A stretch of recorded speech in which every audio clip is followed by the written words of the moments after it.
everybody. Welcome into the Shelby County High School football show. We are here at Spain Park High School to get you geared up for another action-packed week of high school football right here in Shelby County, and a big one going to take place on this field behind me. Our game of the week is the Spain Park Jaguars host the Oak Mountain Eagles to kick off the second half of the season. These two rivals separated by just a couple miles down Valleydale Road and Caldwell Mill here in North Shelby County, so a big rivalry battle here to get back into region play this week for these two, and that's just one of many exciting games taking place across Shelby County this coming week. This game here going to take place on Thursday night, but on Friday night going to be another busy night as well. And we've hit the second half of the high school football season. Midway point was last week. Now we jump back into region play after getting a break from region games a week ago, and we've got some big matchups coming up this Friday night and this Thursday night right here. So you look at what we've seen so far this season, three teams still sitting undefeated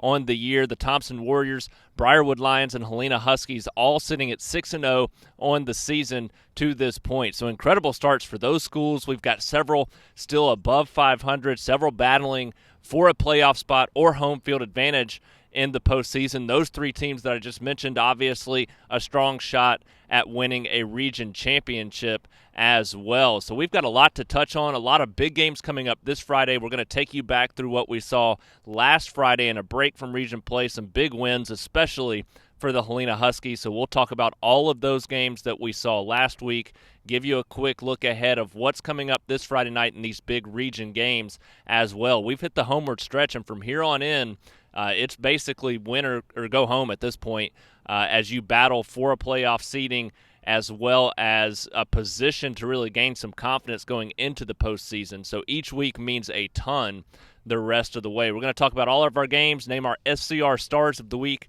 at the end of the show, so make sure you stay tuned for that. But we're going to break down this big game here at Spain Park High School, our game of the week between the Jags and the Oak Mountain Eagles. As we mentioned at the top of the show, these two teams separated by just a couple miles right down here, and it's a big game. That just adds fuel to this rivalry battle, and you look at the way that these two teams enter this matchup, both coming off losses, but Oak Mountain has really performed well so far this season. This is an Oak Mountain team. For the second year in a row, they started 4-0 after never having done that going into last year. So back-to-back years of doing it, obviously the first two times in school history to accomplish that feat. And this year they're doing it under a new head coach in Tyler Crane, and he's been so successful early in the season, specifically in the second half of games so far. You look at the Eagles, they sit at 4-1. That lone loss came 2 weeks ago against number 2 Hoover by just 7 points. That was a game they trailed 21-0, but then you look at the way they bounced back, scored a touchdown late in the first half to make it 21-7 at the break, and then came back and outscored Hoover 14-7 in the second half. Just wasn't quite enough to overcome that early 21-0 deficit. They end up losing by 7, 28-21 to the number 2 team in the country, the second year in a row. Last year in the playoffs, they also took Hoover down to the wire, had a chance to win that game late. So second time in a row they've lost to Hoover by 7 points or less, and this is a team that's never beaten the Bucks in school history. So they keep inching closer. They've had 2 good opportunities in a row, which shows that they are right up there among some of the best teams in the state. Spain Park, on the other hand, they enter this game with 4 consecutive losses since that 1-0 start with a win against Huntsville. So they're still trying to find themselves, but now you've had a bye week. You've had a chance to look back at what happened in the first half, make some adjustments, get ready for a strong second half of the season. This is a team that entered with a lot of unknown around them this year, simply because you look at the way that they changed their offensive style.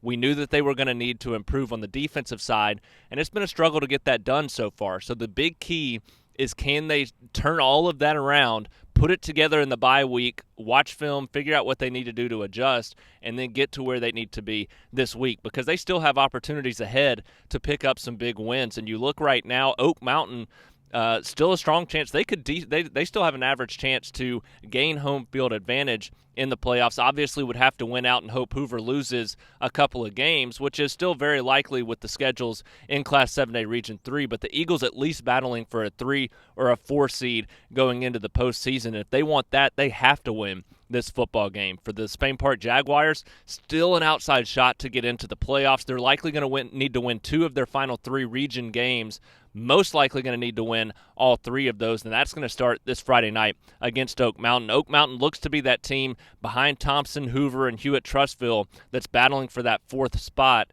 in this region, and they could arguably upset Hewitt as well and get that 3 seed. So you look at this matchup, a lot on the line between these two rivals as they look to go into the second half of region play with a big confidence-boosting win. And you look on paper, Oak Mountain scoring 25.8 points per game, giving up just 13.6 points per game. And this defense, I thought they were going to be improved. I thought they were going to be the highlight of the team this year, and they've really stepped up and proven themselves early in the first half of the season. Giving up just 13.6 points per game against the schedule that they have played is truly remarkable. A strong start for them. And then you look at Oak Mountain or Spain Park on the offensive side of the ball. That's where they're really struggling so far. They're scoring just 18.4 points per game so far this season, and you look at the reason why, and it's because they've tried to change things up, and if it's not working, they're getting off the field in a hurry. Now, they have been able to wear out some teams, specifically Huntsville,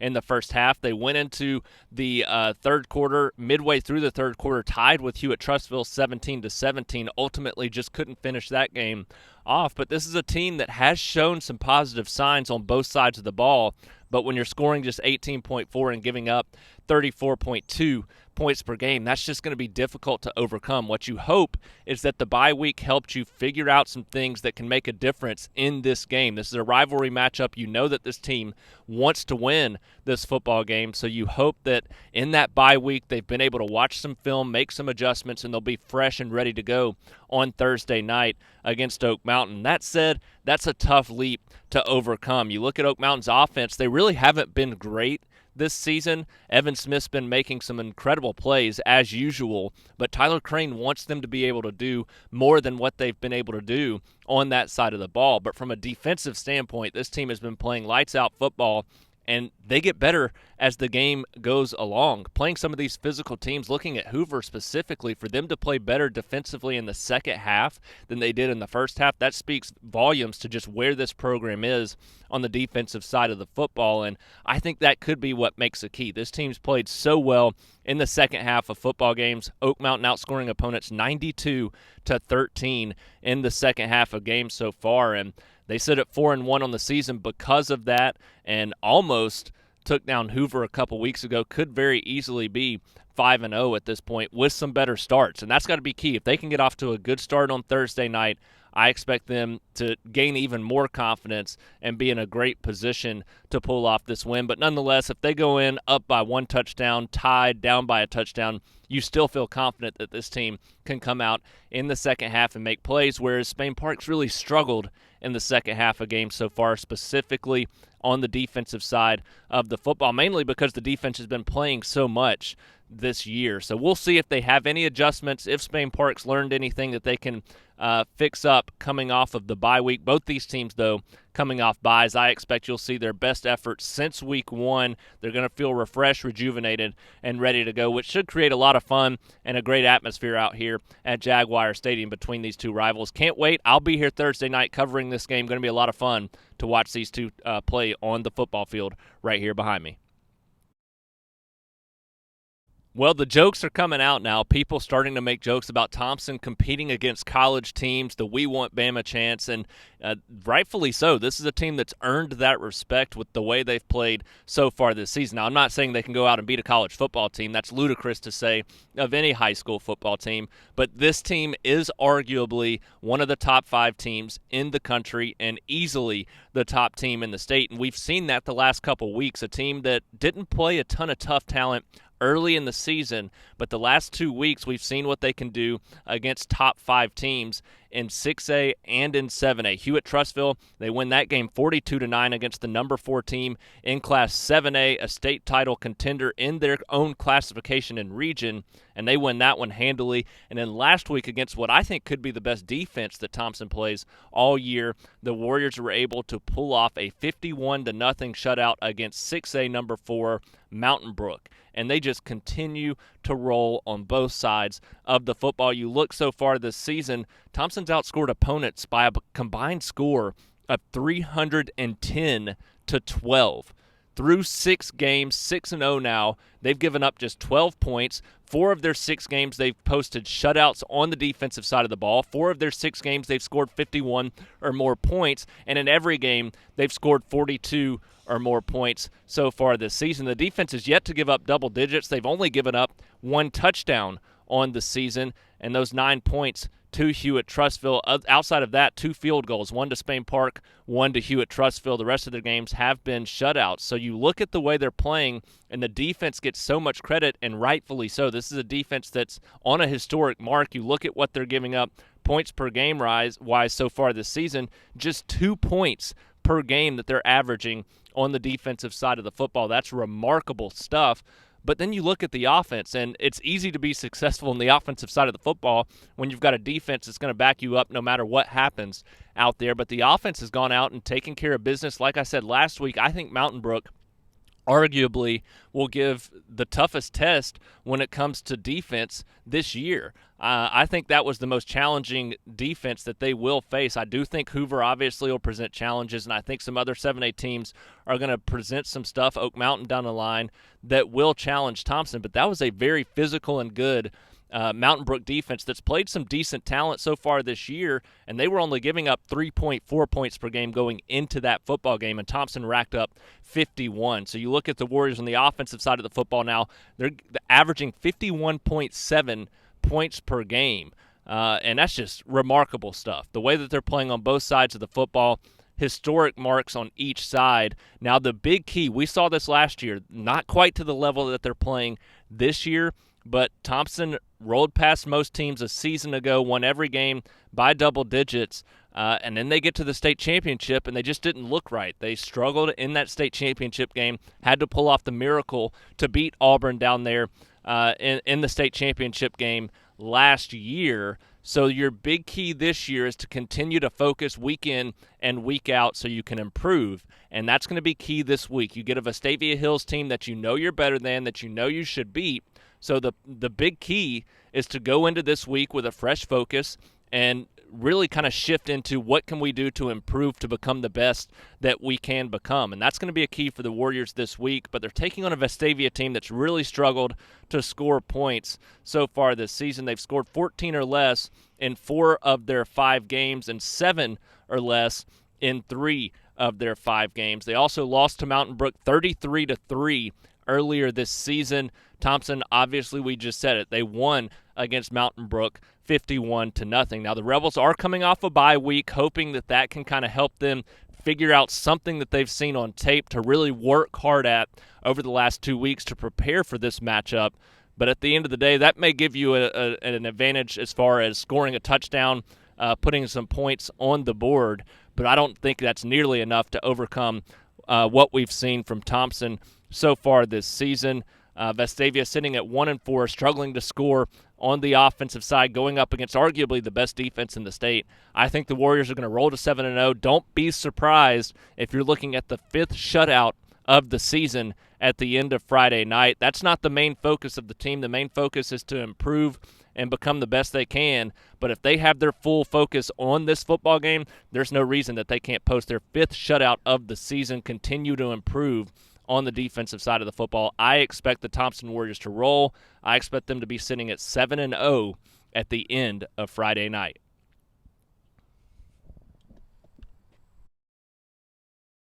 Well, how about the Helena Huskies? Man, what a win last Friday night. They take now McAdory in double overtime. A huge win. Number 9 Helena, number 6 McAdory. That's a win that can cement you as a legitimate title contender this year, not just for their region championship, but for a state championship. This team has quickly turned from their focus being a region title to now being we can win a state championship after the last 2 weeks. Won a down-to-the-wire game against the Pelham Panthers a couple weeks ago, and then to take McAdory into double overtime and just continue to churn away and pick up a win in that game. They improved to 6-0 on the season, and easily their biggest win of the season last Friday night. And, you know, last year this was a team that really early in the season struggled a little bit, and then were starting to hit their groove when they had to forfeit back-to-back games, and then they had to kind come back a week later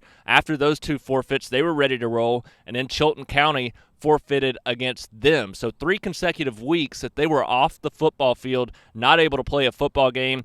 Well, this year, they've won the first 2 of that leg. They won the 2 that they had to forfeit, and now they get a shot to go through that stretch 3-0 this season with Chilton County this Friday night. So a big opportunity. They were motivated big time for the last couple weeks. They've proven it on the football field. Now they take on Chilton County, looking to improve to 7-0. And I do think the Tigers are drastically improved this year from what we've seen the last couple of years. But this is a team that has struggled so far this season. They are coming off a 21-0 win against Shelby County, but that's a Shelby County team that's struggling mightily to score points right now.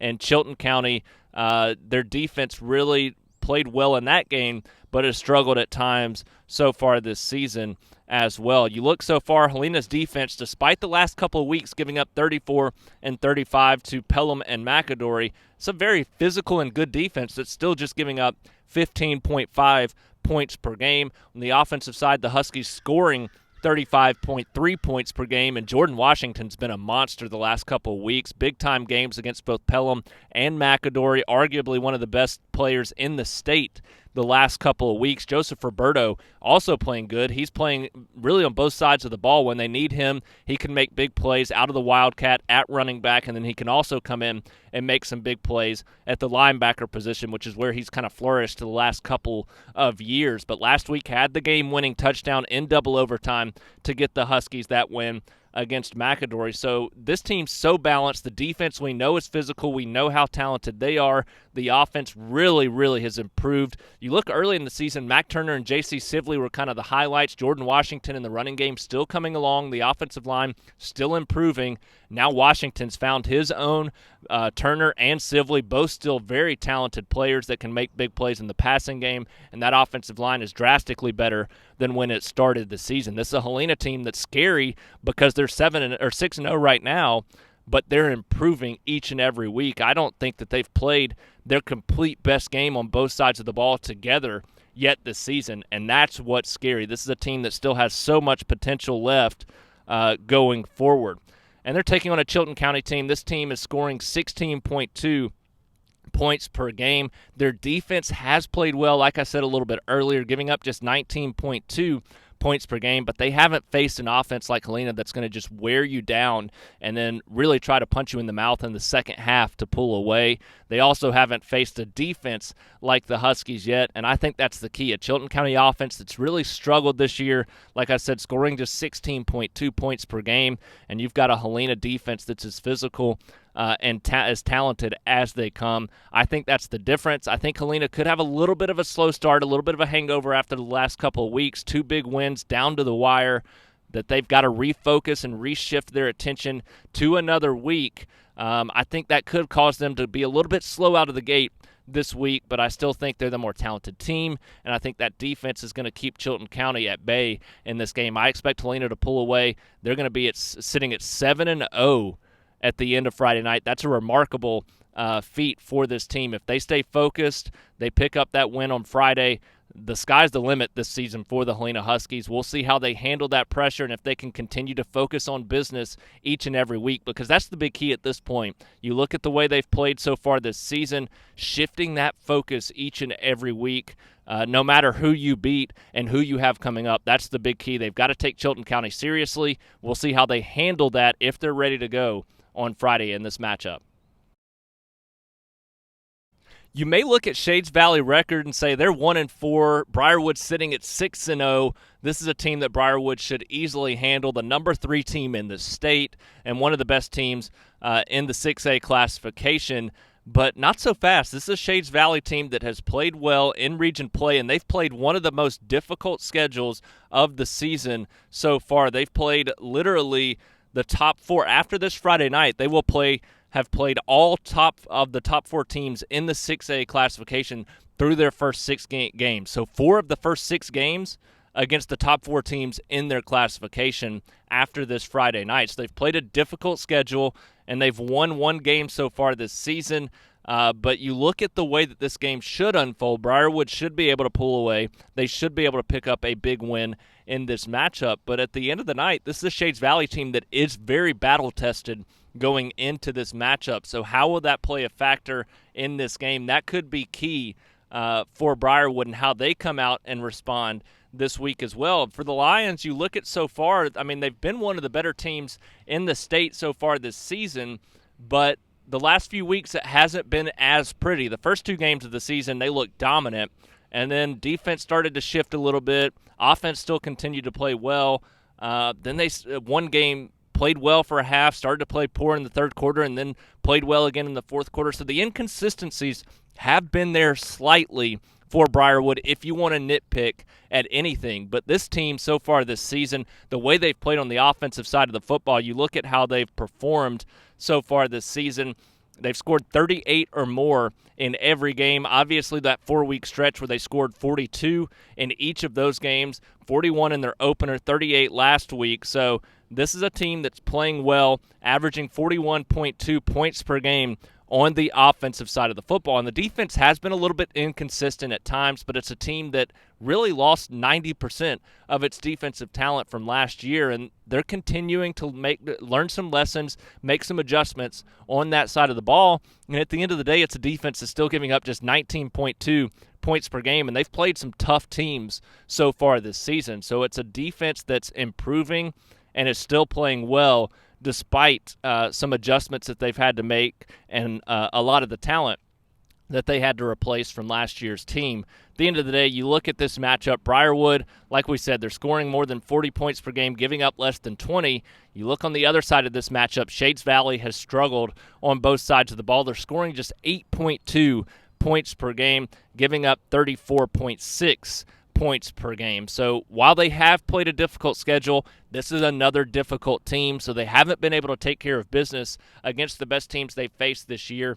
I would expect that to continue this week. Briarwood on the offensive side of the ball, Christopher Vizina continues to shine. Feels like he's had 3 or more touchdowns in every game this season. Luke Rebels is starting to look refreshed again after missing a week a couple weeks ago. Jay Butler, others stepping up at the receiver position. The offensive line is arguably the best position unit on the entire team. So you look at that, this offense is going to continue to improve and get better, which is very scary considering where they've been so far this season. And then on the defensive side of the football, also going to continue to improve. I expect them to honestly have one of their best games of the season on both sides of the ball this week. I think they're going to come out, make a statement, because after this game, a very big 2-week stretch. They'll have a bye wedged in there between Mountain Brook and Homewood, but those 2 games will decide who wins the region championship this year. So a big 3-week stretch coming up, and it starts Friday night. Briarwood needs a big performance against Shades Valley to gain some confidence. Well, we've talked about some great teams so far in this show, but how about the Calera Eagles? What a performance for them so far this season as well. You look coming into this year, dating back the last couple years, this is a Calera team that between 2018 and 2020, they had just one head-to-head win each of those seasons, and they hadn't won on their home field since 2017. This year, they've got 3 head-to-head wins, first time since they've joined the 6A classification, and they've got all 3 on their home field in head coach Jason Hamlin's first year leading the Eagles. A hugely successful start so far this season for the Eagles, and that's something that's got to have their confidence rising, and a large reason for that is the way they've played on the offensive side of the football. We knew about Kobe Prentice coming into the year, and we knew about, well, at least locally, we knew about Chris Cotton, we knew about Daniel Carmona, we knew what they had at the running back position as well, but we didn't really know what was going to happen beyond that. Who was going to be that other guy that stepped up at receiver? How solid was the offensive line? A lot of guys missing there up front with some new faces starting this year. And who was going to be the quarterback? We didn't know the starter coming into the year, but boy, has Preston Stokes stepped up and been impressive so far this year. Coming off a 300-plus yard passing performance a week ago as the Calera Eagles pick up a dominant win last week, 56-21 against Pell City, and we figured out a lot about this football team on the offensive side of the ball. Throughout the season, we've learned that Stokes can play some great football at the quarterback position. He's gone over 200 yards, I believe, in every game so far this season. And then you look at the running back position. Cotton, he was playing well early, went down with an injury. Daniel Carmona coming off a big week last week. You look at the other big key to this offense, and that's been Braylon Farrington. This is a guy that's really stepped up the last 3 or 4 weeks, played some great football at the receiver position. That's taken a lot of pressure off of Prentice, the Alabama commit at receiver. So this team becoming one of the more balanced offenses in the state in the 6A classification. Going into the second half of region play, I'm telling you, you got to watch out for the Calera Eagles as they battle for a playoff spot. This is a team going down the stretch with 4 region games left. They likely need to win 2 of those 4 region games to earn a playoff spot this season, if not better.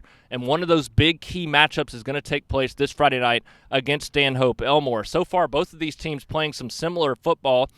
You look at Stanhope, they're sitting at 4-2 on the season, coming off 2 wins in a row. Just like the Calera Eagles are, as the Eagles have strung together a winning streak as well. Stanhope scoring 25 points per game, giving up 16 points per game. Calera scoring 29.2 points per game and giving up 23 points per game. So the big matchup, in my opinion, Calera's defense obviously going to need to be fresh in the second half, but that's not going to matter if the offense is playing up to their capability, and I think that's going to be the key. This Calera offense versus that Stanhope defense. Stanhope giving up, like I said, 16 points per game. Calera scoring right around 30 points per game. Whoever wins that battle, whichever team's able to come out and set the tone on their respective side of the ball, whether it be Calera's offense or Stanhope's defense, I think is the one that ultimately will win this game. But against similar opponents so far this season, these two teams have played extremely well against both of those opponents, the Pelham Panthers as well as the Chilton County Tigers. Both handled business against Chilton County, both lost tight battles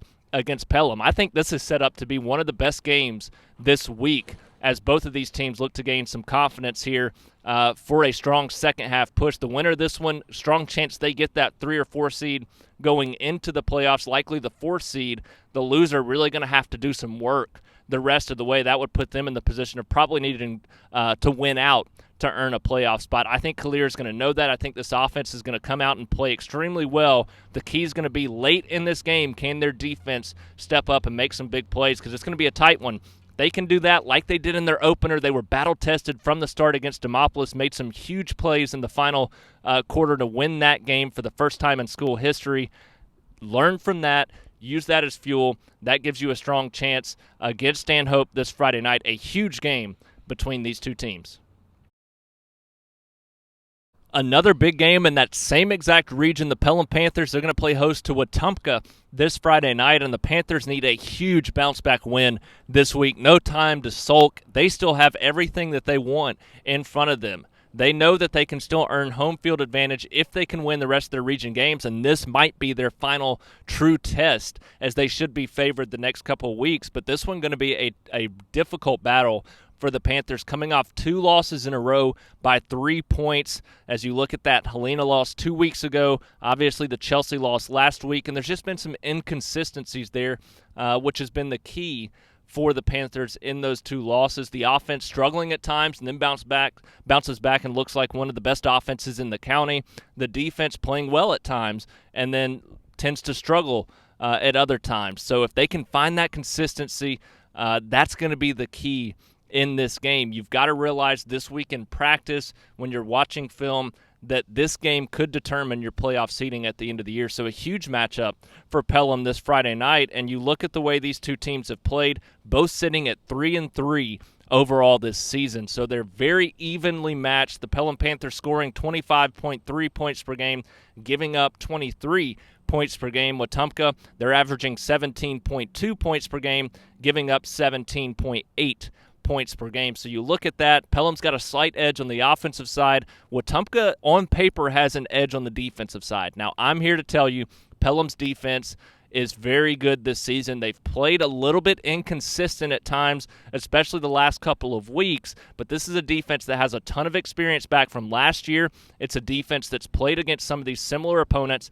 I expect you're going to see a team this week in Pelham motivated to prove just how talented they are, just how good they can be. And that starts on the defensive side, but the defense can make so many stops. The offense has got to convert and capitalize on those stops. I think that's the biggest key. Will Langford has to have one of his best games of the season. Gabe Gamble is coming off one of his best games at the running back position. Darius Copeland needs to make some big breakout plays. Same for Jake Fox and Christian Pritchett. These are all guys that are talented, experienced players. They've been waiting for moments like this, and you just competed against one of the best teams in the state 2 weeks ago. The Chelsea loss, no reason to hang your heads. I know Chelsea was winless going into that game, but they almost took down Briarwood. That was a team that lost every game this season in tight fashion, including against some of the best teams in the state. So you've competed with some of the top teams so far this season. Now it's time to go into this matchup believing you're the best, knowing how much experience you have and relying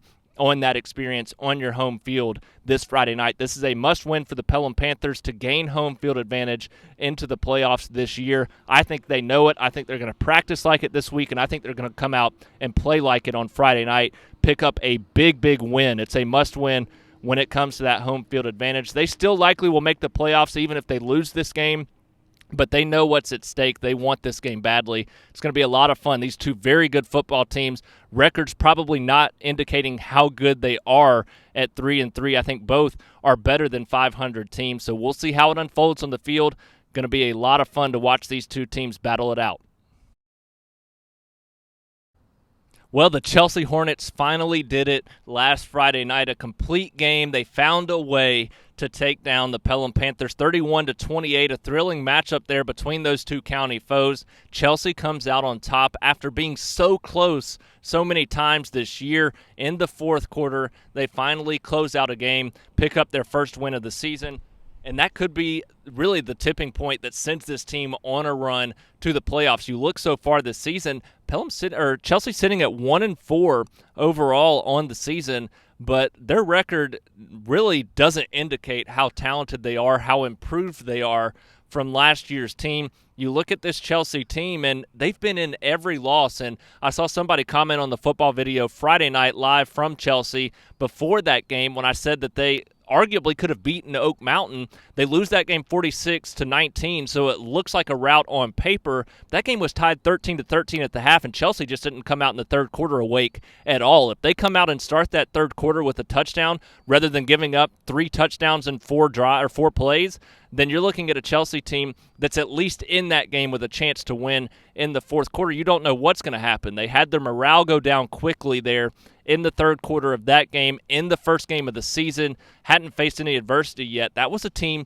that I think could have, had they come out and started that third quarter better, won that football game. And then you fast forward to the rest of the season so far, and you look at what they did against Helena. They lose that game 27-14, but they made it 20-14 late in the fourth, a chance to score with the ball and take the lead. They end up losing 27-14. Then they lost to Briarwood 42-35. They had a 35-21 lead late in that game, 6 minutes to play. Gave up 2 touchdowns to end regulation, and then the only touchdown in overtime to lose that one. And then against Homewood, they lose that game as well, 37-35, battled back to within 2 points of Homewood in that game after trailing big in that one as well. But they come back, have a chance to tie the game late, and they just can't get over the hump. But last week they finally do, and I think that's the momentum boost that this team needs moving forward. They get a Woodlawn team that should give them another chance to pick up a region win this Friday night for the first time. They could win their next 3 in a row, going into a big matchup at the end of the season against Mountain Brook. So a big week for the Hornets the next few weeks. If they want to make the playoffs, they've got Woodlawn, Huffman, and Shades Valley. Those 3 teams, a combined 3-14. So far this season, Chelsea's played some of the best teams in the state. Going into last week, a combined record of 18-2. So a big stretch going throughout the rest of the season. these next 3 games. They could win all 3, slide into the playoffs this year. Then they'll have Mountain Brook at the end of the year. We'll see where they are at that point.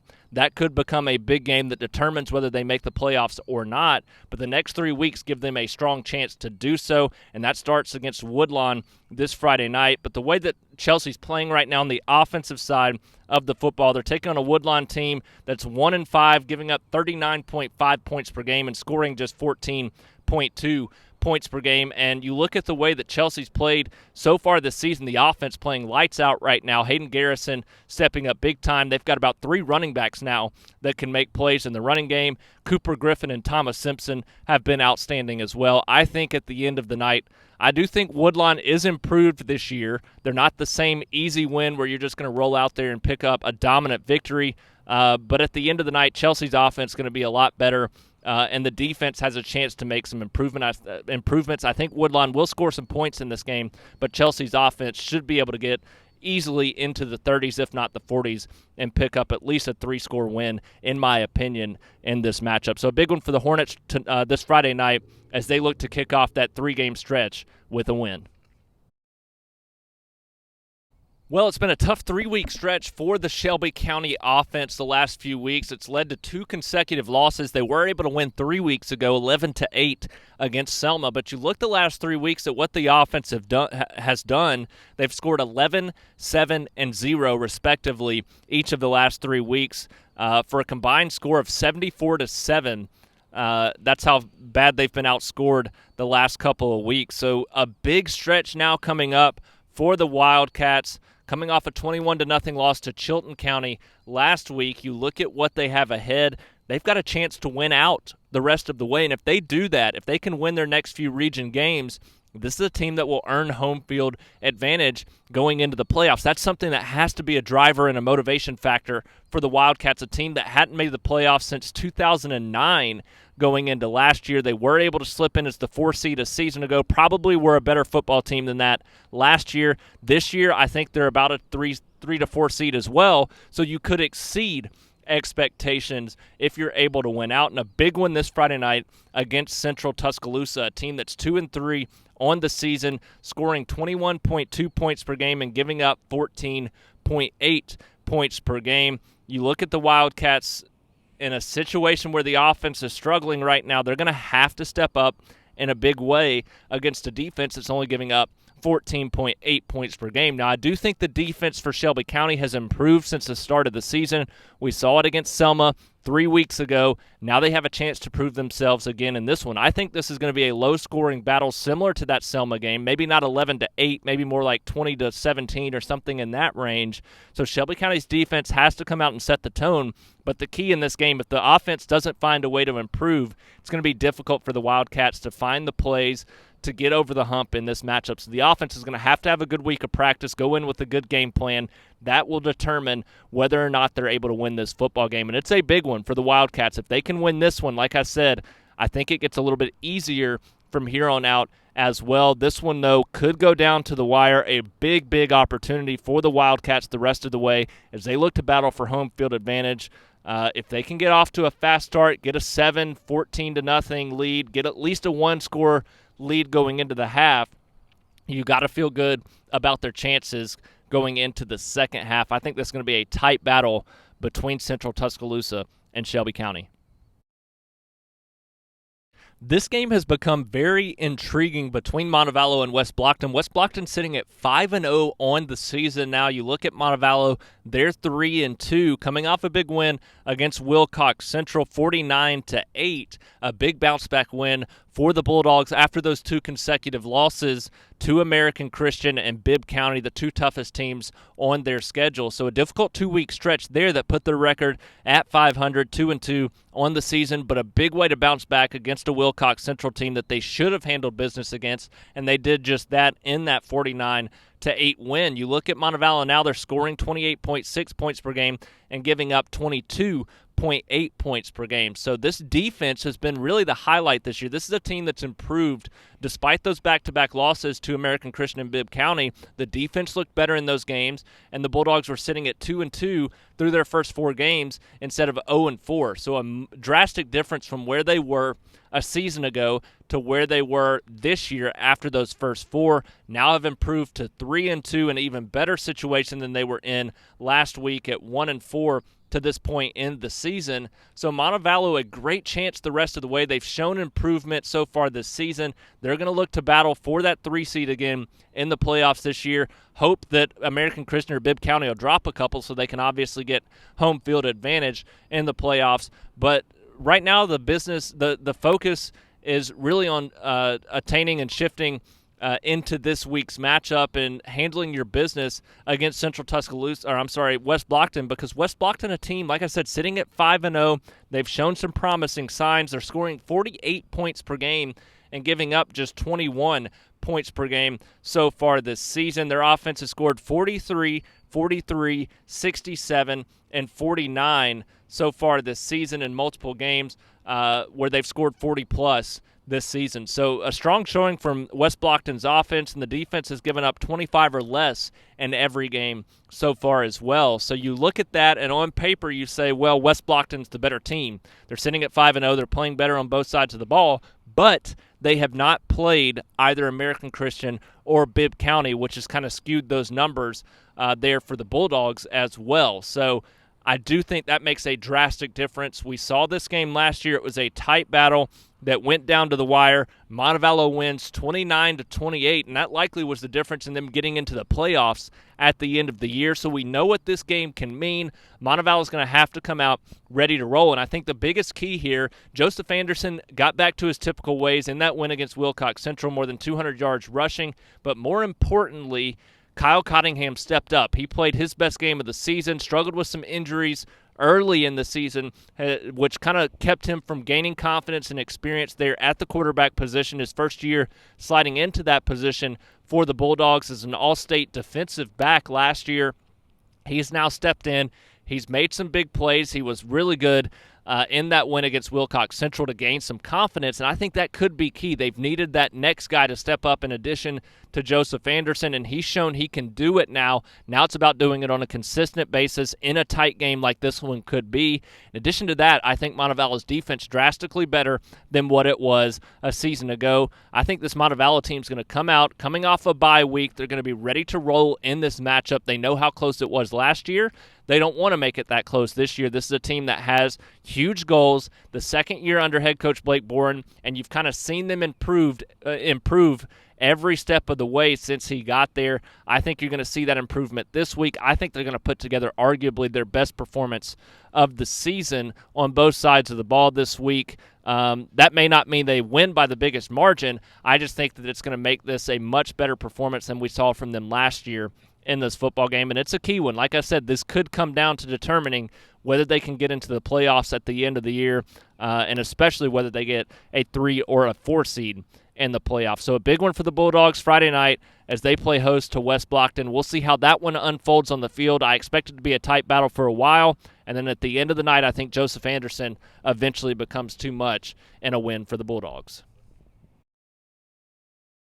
Well, the Vincent Yellow Jackets about to hit their difficult stretch, now sitting at 4-1. That includes that forfeit loss at the beginning of the season. This is a Vincent team that's 2-1 in region play, a strong chance to get to the playoffs this year, but they went into last season's second leg of region play with a chance to get into the postseason as well, and lost every game in region play the rest of the way. So a big chance for them moving forward to have a great opportunity to get into the playoffs this year, but this week it's going to be a tough one. They get Lynette, one of the top teams in the state, the clear front runner to win the region championship this year. This is a Lynette team sitting at 4-2, played a difficult schedule. Their 2 losses against teams that are extremely good, but they've given up 21 or less in every game and scored 44 or more in 3 of 6 games so far averaging 34 points per game and giving up just 14.7 points per game on the defensive side of the football. And look,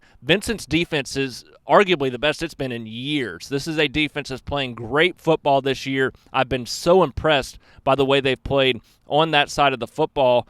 But you look at what they've done from an offensive standpoint. It's been impressive at times, but against the best teams, it's going to be tough for them to put up the points that they need to. I think you're going to see a Vincent team come out, play much better than we've seen in years past against the best team that they'll likely face this year. But at the end of the night, you're taking on a Lynette team that's so physical, is going to demand so much from you. You got to play a perfect game if you're Vincent to be able to pull off this upset or really even be in the game in the fourth quarter. So to have that chance, they've got to come out, really play with an edge on the defensive side, keep this game a little bit lower scoring, because if you start to get into a shootout on the offensive side, look, Vincent's offense too, they've scored 35 or more in 4 straight and 40 or more in 3 of the last 4. So this team is improved. This is a team that can compete. It's just a matter of changing that mindset. Do they think they can compete? And if they go throughout this week of practice and have that mindset that we can compete with the best teams in the state, then that's something that can make a drastic difference. But Lynette, like I said, they provide a different challenge than Vincent's seen so far this year. So when you step on the football field, set that tone early that you are not going to back down. If you're able to come out and make some big plays on the defensive side early, show your physicality, go into the half down by 1 in a tie game, make this a close game at the half, and then come out in the second half and say, hey, we're right in this game. That's going to be key for the Yellow Jackets in this game. Like I said, they're playing so much better on both sides of the ball this year than they have in years past. So how do they handle that with their mindset going into this matchup? I think it could be close for a while. I think Lynette is the better of the two teams, but Vincent's shown a lot to me this year of where they are as a program. Even if they lose this game, I have a lot of faith and confidence down the stretch. If they stay healthy, this is a team that will get back into the playoffs this year. We've got 2 more games to talk about in the AISA and ACSC. Then we get to our SCR Stars of the Week to cap off the show. But we're going to start in the AISA. Cornerstone and Coosa Valley this Friday night. An in-county AISA battle between those two teams. And it's going to be a big one that could have postseason implications at the end of the year. You look at these two teams so far, and both drastically improved from where they've been in years past. Coosa Valley has snapped their losing streak that dated back several years. Cornerstone, they're sitting at 2-4 and playing some great football at times this year, especially against opponents that they should be taking care of business against. So both have shown those improvements this year. And for Cornerstone, they're coming off a loss to Abbeville last week, 37-14. Probably expected that one to be a little bit closer, but they competed in that game yet again. Coosa Valley, they're coming off a 28-0 loss to Jackson last week. They're now sitting at 1-4 on the season. But you look at the Rebels, and a 28-0 loss to Jackson, you may say, man, that's a bad performance, but that was a strong defensive performance. Jackson was a team that was scoring at will this season, and that's kind of been the storyline for Coosa Valley so far this year. Their defense is playing lights out, giving up just 22.6 points per game, and that's against some of the best teams in the AISA that have been scoring 40-plus in every game. So their defense playing well against some of the best teams, but the offense has been struggling. They've scored just 10.6 points per game so far this season, and that's been the key for them. They've scored 7 or less in 3 of their games so far this season, and that's been so costly. That side of the ball has been what's cost them in so many games they could have been in late in those contests. So we'll see if that changes this week, but their defense will cause Cornerstone problems. Cornerstone only scoring 16.8 points per game. They're giving up 28.2 points per game. So you look at that, Cornerstone on the offensive side of the football playing slightly better, defense not quite playing as good as what Coosa Valley has done this year. I think you're going to see a defensive battle, though, in this matchup. I think you've got 2 talented defenses that can play well against offenses particularly that are struggling, and both of these offenses have struggled at times. At the end of the night, though, Cornerstone could have that slight edge on that side of the ball to make the difference and pick up the win. The ACSC for the Evangel Lightning, They get a big matchup this week against Ezekiel. This is normally the big one, the rivalry battle between these two teams, the one that sets up a precursor for the state championship rematch in 8-man play between these two teams. This year, though, Evangel has really started clicking. They lost to Grace Baptist out of Tennessee, and that seems to have woken this team up the last couple of weeks, played in some big games, handing Freedom Academy their first loss of the season 2 weeks ago, and then beating Lighthouse 44-12 last week. They're now 6-1 on the season, and they're taking on an Ezekiel team that has lost to both Freedom and Lighthouse, the two teams that Evangel has played extremely well, arguably their two best games of the season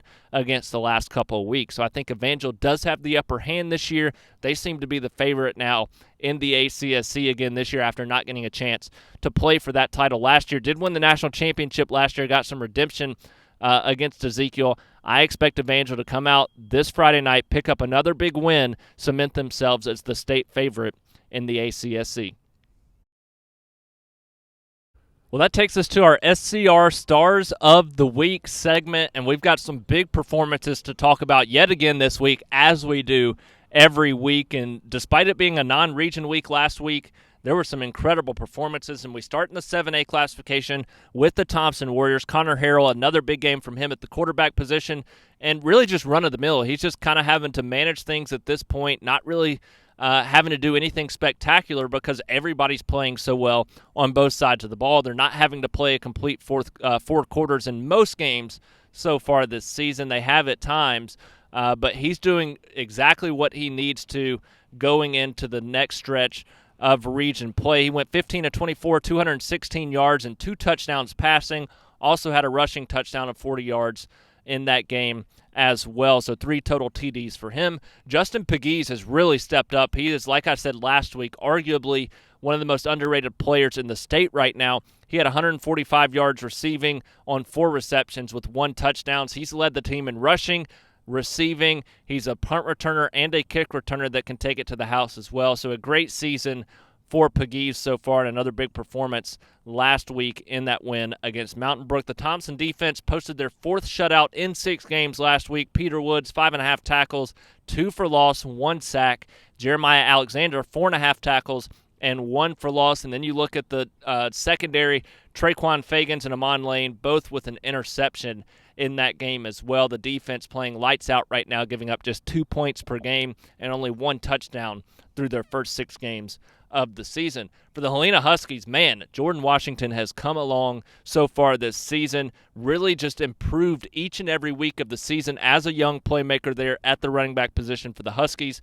34 carries, and he went for 270 yards and 4 touchdowns in that win against McAdory. A huge night for him to help lead Helena to a win against the number 6 team in Class 6A. Joseph Roberto, also a big night on the offensive side, had 3 carries for 22 yards and 2 touchdowns, including the game-winning touchdown in double overtime, and also had 3 tackles on the defensive side, which is where he can really make an impact on a lot of games. Peyton Woodall, also on that defensive side, had 8 tackles with 1 tackle for loss to lead the Huskies to that double overtime victory. Hayden Garrison, the Chelsea quarterback, has really played some great football this year. He went 16 of 24, 214 yards and 2 touchdowns in the 31-28 win against Pelham. Arguably the most impressive part of Chelsea's performance, though, Matt Gray stepped up at the running back position, 19 carries, 109 yards, 2 catches for 25 yards. If they can have that, this Chelsea offense takes just a whole new level that they can get to because of the threat that Garrison provides in the passing game. And the reason he provides that threat is because he's got Thomas Simpson and Cooper Griffin out wide. Cooper Griffin, another big night for the Hornets. He's had a great season so far, 8 catches for 110 yards and a touchdown in that game. So this Chelsea offense really has come along. They're playing some great football so far this season. On the losing end of that game, Gabe Gamble had one of his best games of the season. Kind of was waiting for him to have that breakout game.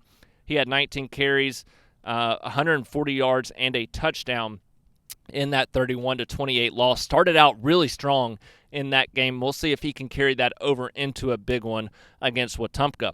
For the Calera Eagles, man, Preston Stokes over 300 yards yet again. This kid has really stepped up big time for the Eagles. Helped them score 56 points in a win against Pell City last Friday night. 12 of 15, 311 yards, and 6 touchdowns for the Eagles in that one. 58 yards on 6 carries as well. So this kid lights out play in that game, and only 15 passes to have 6 touchdowns and 311 yards. Remarkable stuff for him. You look beyond that, Kobe Prentice, another big night, 7 catches, 176 yards, and 4 touchdowns in that game. The Alabama commit continues to be a magician out there at the receiver position, and Braylon Farrington has helped take a lot of pressure off of him. He had 3 catches, 89 yards, and 2 touchdowns in that game. Had a couple early touchdowns that really kind of set the tone for the Eagles in that win. And then you look at Daniel Carmona stepping in at the running back position for Chris Cotton, who's been injured. He had 8 rushes for 96 yards, and if he can step up and add a legitimate threat at the running back position, that takes a lot of pressure off the passing game, and it also opens up a lot of what they're able to do in the passing game as well. And on the defensive side, Michael Banks was huge in the game. He had 8 tackles and an 86-yard pick six in the win for the Eagles as the defense continues to improve as well. For the Briarwood Lions, 3 players we want to talk about. Christopher Vizina, 8 of 13, 149 yards and a touchdown, 10 carries, 59 yards, and 2 touchdowns. Another performance with 3 touchdowns. He seemingly has gone over, had 3+ touchdowns in every game so far this season. Also went over 200 all-purpose yards yet again. Has done that every game of the season as well. Jay Butler at the receiver position has really stepped up. 3 catches, 96 yards, and 1 touchdown that was just ridiculous. He threw guys off of him and said, I'm getting to the end zone, and he did just that. A remarkable touchdown there for the Lions as he continues to step up, and several others at the receiver position. And Luke Rebels coming back along after missing a week a couple weeks ago. 20 carries, 124 yards, and 2 touchdowns. Also had 4 receptions for 47 yards in that game, as well as Briarwood continued to roll through the season, stay undefeated so far. So some incredible performances there. We jump back into region play this week. I expect some guys to have some big nights this Friday night. Some teams know what's at stake. They're going to come out and play their best game of the season. Can't wait to see who makes the list next week. Well, that's going to do it from here at Spain Park High School. We'll see you here on Thursday night. We'll be covering that game here between the Jags and the Eagles, a big region showdown between these two teams. Can't wait to see how that one unfolds. Then on Friday night, I'll be down the road at Briarwood covering Briarwood against Shades Valley. We'll also have Helena at home for homecoming. We'll have Pelham taking on Wetumpka at home. Thompson on the road looking to remain undefeated. Some big matchups this Friday night to kick off the second leg of region play. Make sure you're following along on Twitter at Alec Etheridge SC, keeping up with the updates throughout the week and on Friday nights as well. So until then, I'm looking forward to it. It's going to be a fun week of high school football action throughout Shelby County. I'll see you all here Thursday night from Spain Park High School.